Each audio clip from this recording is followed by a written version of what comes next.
I really liked the Grey Matters episode from last year, and the First Observer episode from last year I thought was pretty excellent. Selfishly, the Grey Matters one, I thought John and I were that was a really good father-son episode, and I just thought that Observer episode kicked ass.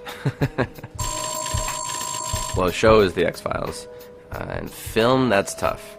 I guess the most influential sci-fi would probably be the first one that I saw, which would be E.T., or, I mean, you gotta go Star Wars, or even, you know, Brazil, that movie Brazil, that's kind of science fiction, and that scared the shit out of me.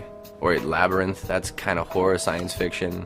Yeah, there's a lot of them. Dark Crystal, that's science fiction, that probably scarred me for decades.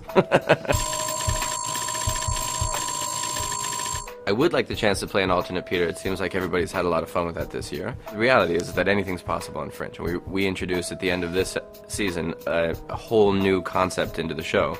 So yeah, there's no reason why we couldn't do another universe. But I don't know that Fringe is actually about different universes. I think that's just a device for us to tell the stories about our characters. So since going to the other universe is not the purpose of the show, I don't know that you really need to introduce the 3rd, 4th, 5th, 8th, 10th universe, because it just starts to get a little muddy. I kind of like how it ends at the end of this season.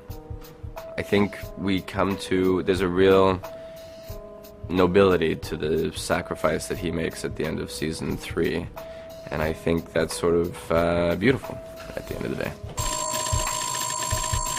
I do all the pretty pieces and none of the ow that hurt pieces.